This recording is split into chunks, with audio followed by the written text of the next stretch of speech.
All the time. All the time. Go tell someone. James chapter 1, verses 2 and 3. My brethren, count it all joy when you fall into various trials, knowing that the testing of your faith produces patience. I had a friend that one day we were talking, and one of his biggest things about being in church and religion was that he believed that even though he went to church, he was not blessed from what he could see. Right? So this friend of mine, he grew up in Fiji, and he was talking to me. Why are all the, because we were in Australia, and we were in the city, and he was looking at all the high-rise buildings and all the cars that were going by. He said, oh, how come these people, they're so blessed like this? I'm not blessed like this, where we come from. And I said to him, sometimes I think it's good, the position that you are in, to come. Because if not, see the way that you act when you have stuff, we always forget God. When you don't have anything, we always remember God. I think if you were blessed like these people here, I don't think that you would ever get put in the church or remember God. There was a pastor in New Zealand that he taught a sermon. And God, he allows life to put you on your back. Because when you are lying on your back, that is when you can see the clearest picture of who he is. I want to take this time just to welcome everybody here tonight as we continue our week of revival, number 2, Smyrna, I think. I want to take this time to welcome everybody that's here on my right, on the front row. Thank you for thank you, Auntie Mary, and to Nemani, and thank you to Dan as well for coming, and to my family, Zahara and Kenan, everybody on my left-hand side, Andini and Tom. So welcome you two. Welcome Mr. Lopez and your wife as well. I remember your sister from yesterday. I was looking at you too. I just remember love. I was telling you how we need to do this. Don't forget the first love. To everybody that's sitting in the back as well, Joanne and Anna, and my friend that's sitting there. I don't know your name, but I'm welcoming you too as well. And also to everybody that is listening to us online. Wherever you are and whatever you're doing, I hope that the Holy Spirit will work and that you will be blessed and the room will be done. I invite everybody now just to be upstanding as we have our first hymn.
thank you, Lord, for this life, our week of the Lamb.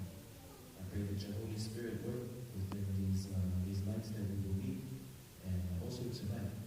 I pray for everybody that's here, and I pray especially for everybody that is not here.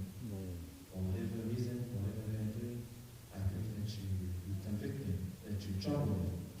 Whatever way that we can be of help to be witnesses, pray that you use us. Pray for the message tonight, for the speaker. Pray that your will is done. In Jesus' name I pray.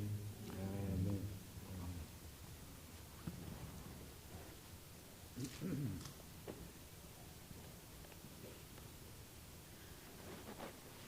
Happy Monday, church. Happy Monday. God is good, isn't he? Amen. You know, we praise him for his mercy and his grace. Amen. His everlasting love endureth forever. Amen. Amen. You know, just letting you know that I have been blessed with the 7 churches message.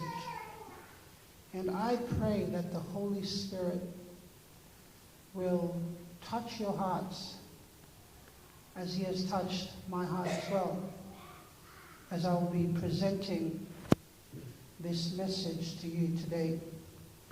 But before I start, I want you to, if you could open your Bibles to the book of Revelation. This is the handouts that Pastor Wame gave us on Sabbath. And I thought it was appropriate to read this to you, because Revelation is one of those books that a lot of people find it really hard to understand. And just reading this book, I understand now why God has given us this message this week. And for those who are watching, I'd like to welcome you in the name of our Lord and Savior as well. For if you have your Bibles, turn to the book of Revelation chapter 1, verse 1.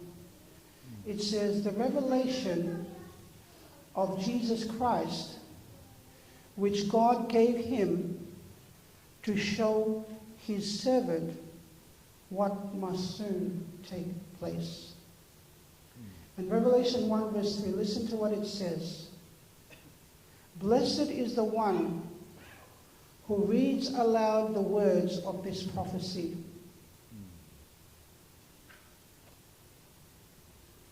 And blessed are those who hear it and take to heart what is written in it. Why? This is why. Because the time is near. And Revelation 3 verse 20 says, here I am. I stand at the door and knock. If anyone hears my voice and opens the door, I will come in and eat with him and he with me. It is my humble prayer that is your prayer as you listen to the message God is giving us this afternoon.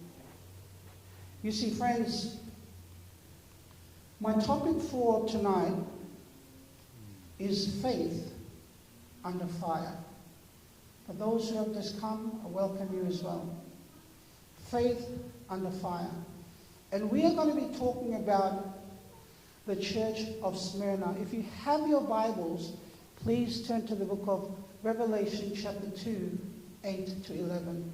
I want you to have your Bibles and read this as well, please. Welcome, young people. Thank you for joining us.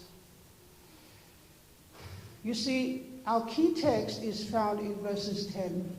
Revelation chapter 2 and verses 10. The Bible says, do not be afraid of what you are about to suffer. Be faithful even to the point of death, and I will give you life as your victor's crown. And I've got it on the screen there. But friends, before we start, I'd like us to take a moment I want you to sit with someone that you do not know or you haven't met before. 2, if you could just go and sit with somebody, not husband and wives. I don't want husband and wives to be together. Sit with someone and I want you to talk and discuss. All right? An honest discussion, which I'll be putting up here. There are 2 questions and you've got 2 minutes. And after that, we've got 2 minutes, and after that I want you to both to pray about this. Is that okay? Pray about this, pray about each other, and pray for the church as well. Right? This is a week of revival, and I truly believe that we also need to pray as well, amen, as a church. And if you are at home, I want you to also do the same thing. Okay, you've got 2 minutes. Take the time, and these are the questions I will be asking, and you can discuss and talk with each other regarding this question. Is it possible to be fully in God's will and still go through suffering? And the next one is, can someone be truly faithful, living with a clean heart, and still face loss, hardship, or broken circumstances? And the next one is, I want you to share, and why do you think this happens, and what does it teach us about? And I want you to just talk to each other and pray together. You've only got 2 minutes. Is that okay? The 2 minutes starts now. So if you could just take the time, 2 minutes, have a talk, have a discussion, and then I'll go on with our message for the hour. Thank you. And if you are online, please do the same thing as well. Sit with someone that you do not know. Thank you.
Thank you.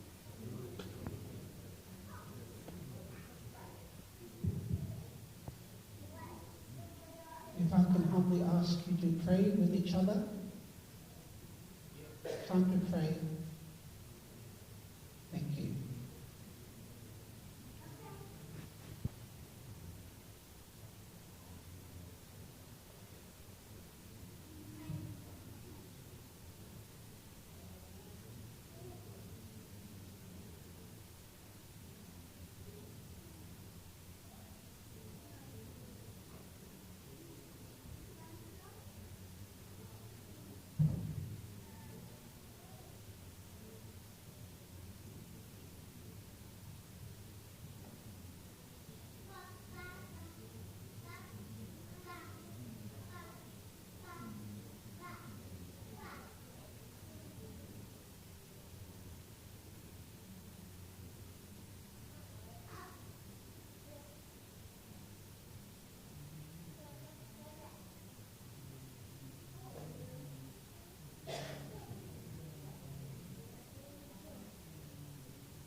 Thank you, church.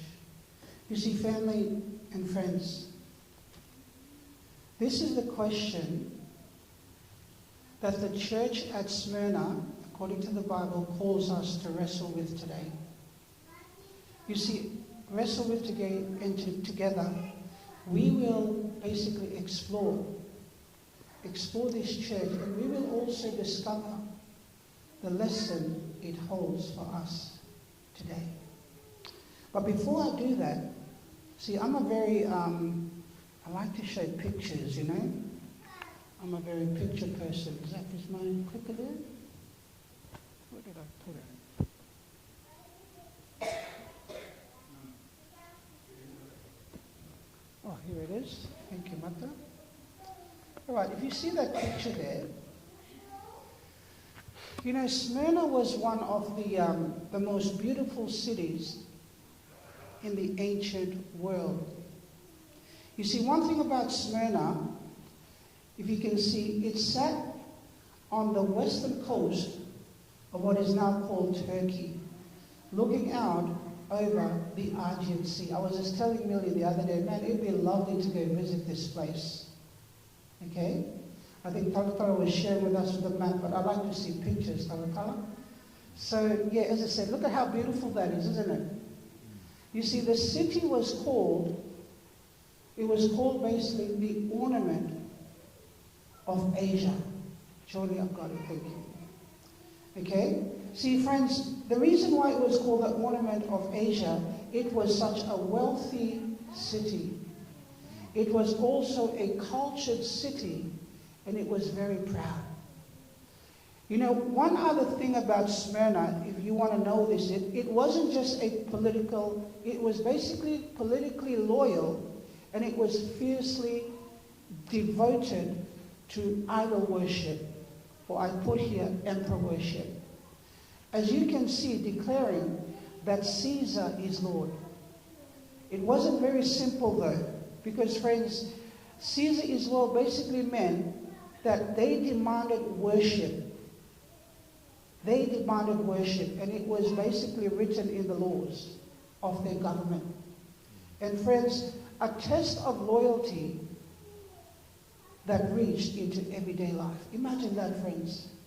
You have a law that says you must or else. There's another topic to that, but we won't go there. See, friends, let me say this. To refuse this was basically, friends, to invite exclusion. It was to invite poverty and arrest and even death. You see, one powerful thing about the Christians in Smyrna, friends, they remained faithful to Jesus Christ. Amen. You see, friends, the reason why is because of their loyalty. Sadly, they found hardship, and they lived, basically, they lived in poverty, they were falsely accused, and they were in the verge of imprisonment. But friends, let me say this. Their suffering was not a sign of defeat. It was evidence of their faithfulness to Christ. You see, friends, and the proof of this was shown of what Jesus said to them. Listen very carefully, friends. I wish I had a mic stand, but it's okay. Okay, listen to what Jesus said. You know, Jesus, who sees everything, he looked at this small and suffering church and said something very powerful. You know, he told nothing negative to them at all. But see, if you look in Revelation 2 verse 9, there's one part there, he says there, that you are rich. Did you get that? Did you see that in your Bible? They are rich. No rebuke, no correction, no warning, just this. I see you, I know what you're going through, do not be afraid. You see, friends, let me say this. Of all the 7 churches in Smyrna, is the one Jesus fully approves of. And from the outside, as you can see, Smyrna looked like it was losing. It was losing. You see, today, we will look deeper and discover what God wants to teach us through the church of Smyrna. And I pray that the Holy Spirit will move your heart to stay faithful to Christ, just like these Smyrna Christians. You see, friends, my first title for tonight is this: The Letter Writer Who Knows About Dying. You see, friends, let me say this. The way Jesus introduces Smyrna is not accidental. I want you to understand this. You see, friends, to every church, he chooses a little from opening visions that fits exactly what that church needs to hear. Okay? See, friends, to Smyrna, the church that faces death, he says this: these are the words of him who is the first and the last, who died and came to life again. I want you to really think about that text. Okay? Think about it very carefully. See, he does not say, I am the all-powerful God who will protect you from suffering. He does not say that. But he says, I am the one who has died. He says, I know what the cold valley feels like. Friends, he says, I know what it is to be arrested without injustice. He says, I know what it is to have your friends abandon you. He says, I know what it is to be publicly humiliated. He says, I know what it is to die. He says, because this is the deepest comfort, though, friends, in the entire letter, which is, I know what it is to die. See, friends, let me say this to you. Jesus, he does not speak to Smyrna from a distant or without understanding. He does not do that. He does not do that. Thank you, brother.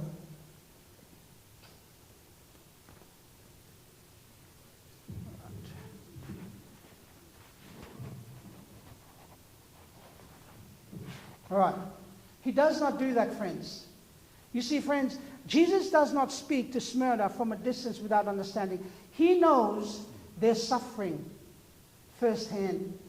Friends, let me say this. He speaks as one who has walked through the worst of the human pain and came out victorious, alive forevermore. Can I hear an amen to that? See, if you turn your Bibles, I've got it on the screen, to the book of Hebrews chapter 4 verses 15. The Bible says, for we do not have a high priest who is unable to sympathize with our weaknesses, but one who has been tempted in every way, just as we are, yet without sin. You see, friends, let me say this. When Smyrna is suffering, they are not suffering alone. They are suffering in the company of the one who has been and who has came back with the keys in his palms. Think about that, friends. You see, my appeal to you who are watching or who are listening today, if you are going through painful things tonight, if you are going through something painful tonight, he knows you're suffering. If you are going through something painful tonight, he knows you're suffering not as a concept, but as a memory. Friends, he knows you're suffering not as a lesson, but as a wound. He knows you're suffering, my friends, because he has been there. He knows you're suffering because he died for you and me. Amen? And he has risen. And as I said before, he has it in his palm, the proof of what he has done for you and me. Never give up on this Lord, my friends. Young people, God understands the struggles that you are going through tonight, through your journey on this earth. He understands. He is walking with you, and he will always be by you, by your side. Amen? Let's move along. This is a really good one. Rich in God's eye and great reversal. Turn your Bibles to Revelation chapter 2, verse 9. This is powerful. You see, the Bible says, I know thy works and tribulations and poverty. But listen to this. But thou art rich. You know, this is one of the most remarkable statements in the New Testament. See, the Bible does not say, I know your poverty and I'm going to fix it for you. He does not say that, friends. He does not say your suffering is temporary and soon it will end. However, friends, according to the Bible, he says, I know your poverty, yet you are rich. How can that be? You know, sometimes when we're poor, we're done. If we don't have money in the bank, the food on the table, we're poor. But God says here, but you are rich. You see, let me say this to you. The word poverty here is pronounced potosia. I don't know how to say that, but that's how you say it on the screen there. You know, the meaning of this is the deepest kind of poverty. The poverty of having nothing, not even enough to survive on. Have you ever experienced that before? This is basically having nothing on the table. See, friends, let me say this. The Christians in Smyrna, they were economically poor. Friends, they had been excluded from the trade organizations that controlled employment in the city. You see, friends, the trade guilds were thoroughly intertwined with pagan religion worship. Joining meant participating in idol feasts, offering incense to the emperor. Are you following? Friends, let me say this. The Smyrna believers had refused to follow this, as I said before, which meant that they were locked out of the economy. Sounds familiar, friends? This will come soon, friends.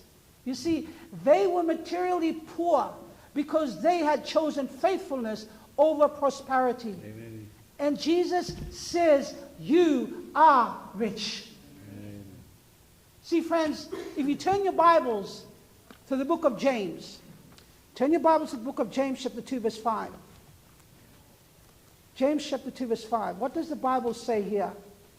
I've got to look for James, Lord, please. James chapter 2 verse 5. See, I'm really slow with Bible drill here. I've got it. Listen to what the Bible says. Hearken, my beloved brethren, hath not God chosen the poor, listen to this, of this world, rich in what? Faith, and heirs of the kingdom which he hath promised to them that hate him, love him. Friends, let me say this. According to the Bible, they were rich in faith. Amen.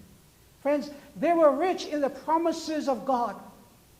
They were rich in the only currency, friends, that will have value when this age comes to an end.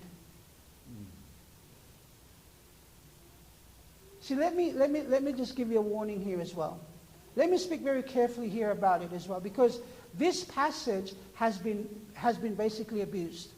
You see, friends, I want you to remember something, that Jesus is not saying that physical poverty is a virtue or that we should romanticize suffering. He does not say that. He is not asking Smyrna to be glad that they have nothing. Okay? He's not asking them to do that. But he is saying that something far more important. God is saying this, friends, that your circumstances do not define your standing before God. Friends, let me say this. The world's accounting system and God's accounting system are not on the same spreadsheet. Are you following? They're not. Two different things. You see, I think of, when I speak about it, I think of many families in our Pacific Island communities who have come to a country with very little, who have worked so hard and who have sacrificed everything. Friends, who have given generously even from nothing. You see, the world may not always see the wealth in that, but God sees it, my friends. And his record is the one that lasts. His record is the one that lasts. You know, friends, unfortunately, there was also a rebuke. In opposition, and we will look at this church, the Church of Laodicea, on Sabbath.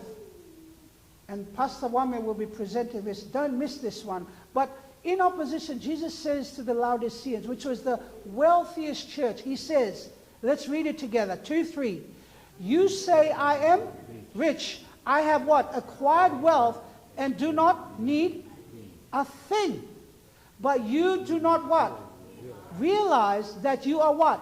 Wretched, pitiful, poor, blind, and naked. Friends, a lesson here for us, friends, is this church had everything. It was actually it had everything, but it was bankrupt. See, the church that had nothing actually overflowing. Can you see that? Let me say this, my friends. Do not let the world standards of success determine your understanding of how God values your faithfulness. Do not let the world's standards of success determine your understanding of how God values your faithfulness. Let's move on. Slandered but seen. Verses 9. You see, friends, there is one more detail in verses 9 that we must not pass. You see, the Bible says, I know about your slander. Listen to this. I know about the slander of those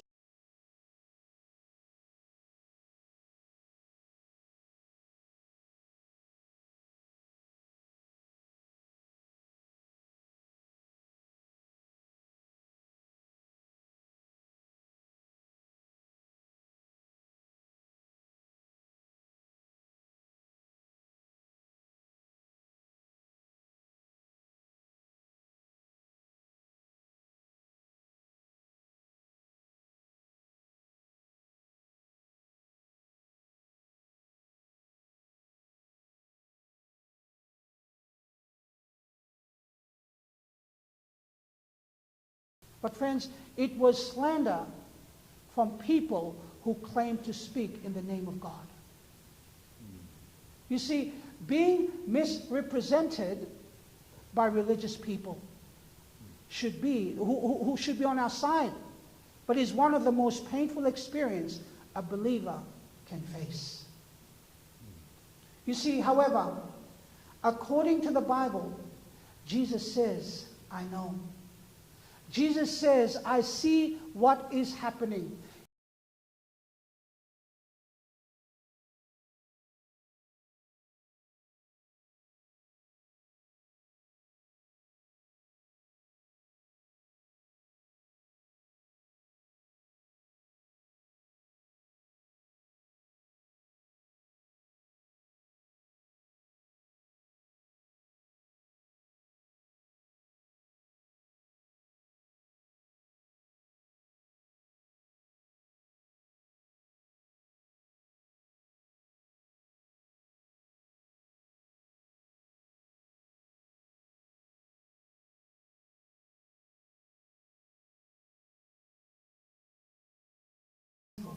To Christ.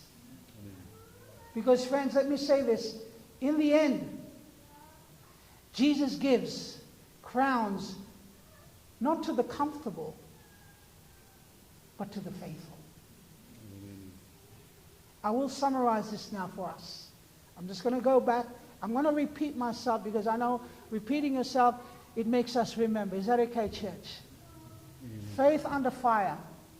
You see, friends, the church of Smyrna teaches us, Smyrna, as you can see, a powerful truth. You can be faithful. You can be fully faithful to God, and you can still suffer. Smyrna was so beautiful, as you can see. It was such a wealthy city. But for Christians, it was a place of pressure. It was a place of rejection. It was a place of poverty. It was a place of slander. And it was a place of persecution. Why? Because they refused to say that Caesar is Lord. Instead, they remained loyal to Jesus Christ alone. Friends, let me say this. In the last days, this will happen. Will you stand for truth? Or will you stand for lies? I pray that you will follow what the Word says. You see, friends, what is remarkable is that when Jesus speaks to Smyrna, he gives them no rebuke, no correction. I want you to listen carefully. No warning of compromise. I want you to put yourself in this church. Is that okay? No warning of compromise. Friends, are you compromising your faith today? Or is Jesus praising you for what you are doing?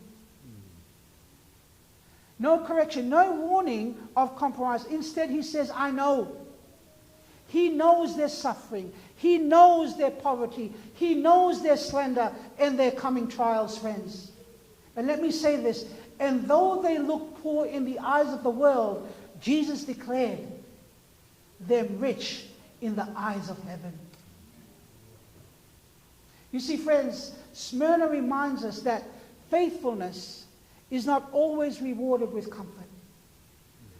It reminds us that God's approval does not always look like earthly success. It reminds us that suffering does not mean God has abandoned you. Lord, friends, it's saying what the world calls loss, heaven calls victory. You know, Jesus, my friends, he introduces himself to Smyrna, the first and the last, who died and came to life again. Friends, that means that the one speaking to them and the one speaking to you tonight is not distant from pain.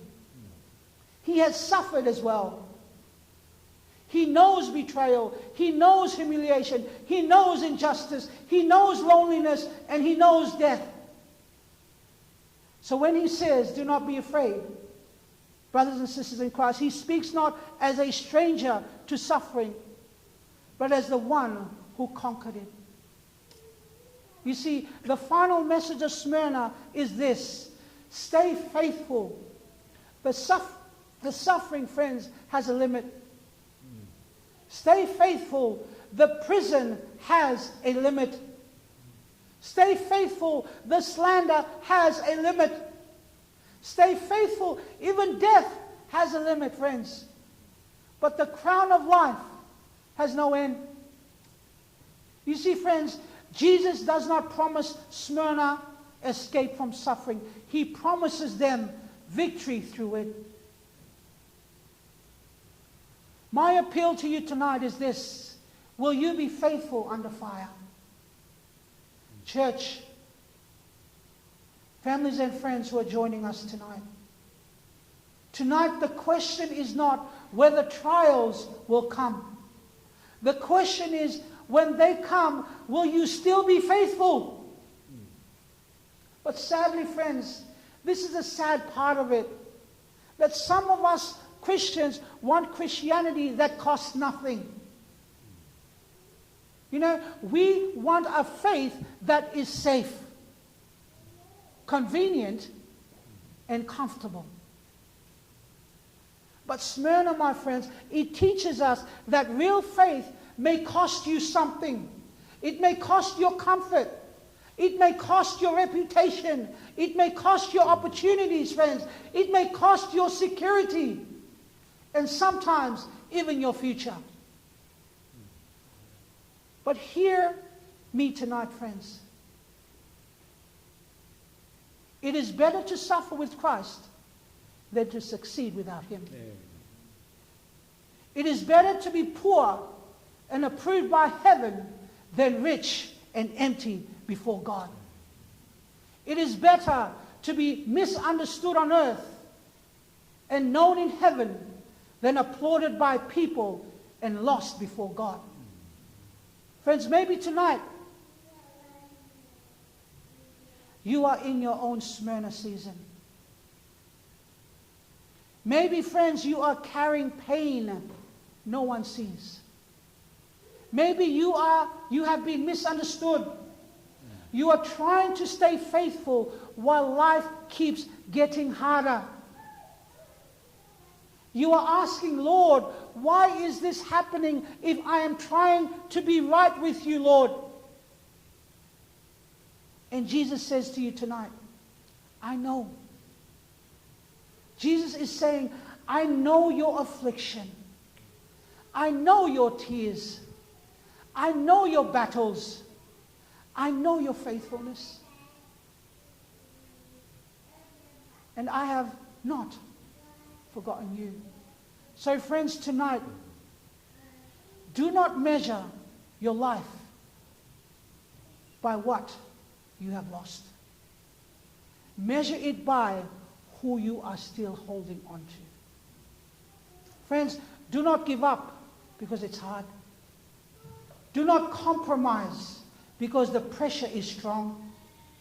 Do not bow because the world demands it. Stay faithful. Stay prayerful. Stay surrendered. Stay with Jesus. Because, friends, as I said before, crowns are not given to the comfortable. Crowns are given to the faithful. As our key text says, do not be afraid of what you are about to suffer. Be faithful even to the point of death, and I will give you a crown of life. It is my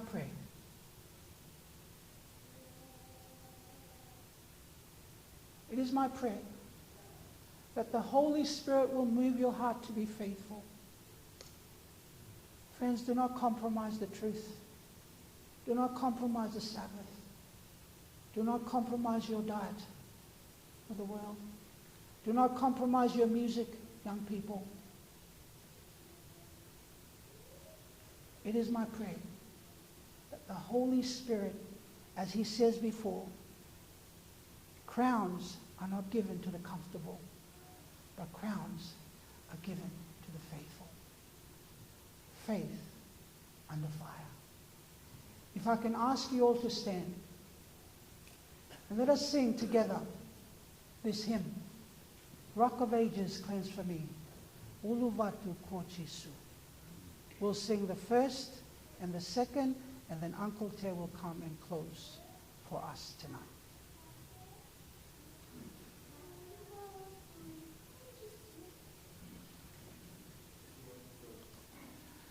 Uluvatu Kochisu, meu sandro vekemuni, dave mana munira, mailo maseremuni, no gulvala valada, ni mokoda kevenga. Next. Right, Uncle Te? Okay.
Sungguh Tuhan, Tuhan pun mengenai jauh tiket mengenai Tuhan.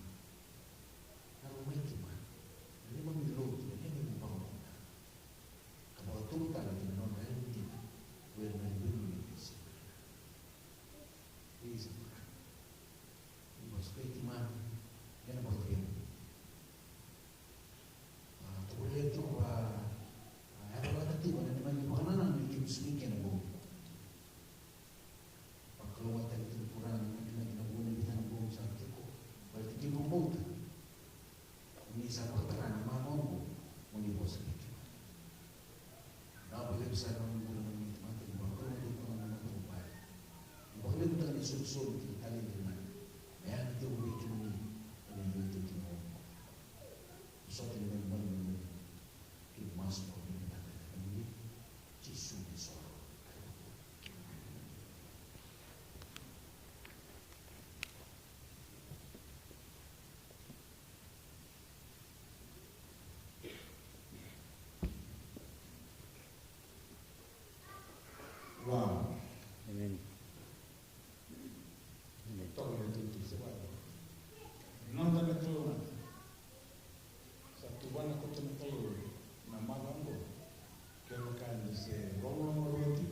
kawa na mo ilikuwa na wale na mnia mai sa nito masu ina bakalo te kemina to ni tutu ko sambole kina matanga di sori na wale tutu sa parte kemina na tamu na be bole kila mo makana mundo na rume na wa sa so ti kemina sa to so ti na ndo ko kana mo ti sa na kemina ko sa kemina da gara malaktai matak sa na girma na utang ko tanga to perché mataka mai da modo ni tutti voi però tanto chiuso volete perché it's your message it's my message sa visto che ne che ora in le loro ti allo na mi dava tana calma te di mala mo a tutto na mo once na ia na riva to calma te di ti ora ta ve voro te ti quando voi tutto na mala e mentre ka ku di volo sia na chance Tadi te voro na me mo del che da mo li che da me ka ku di ti na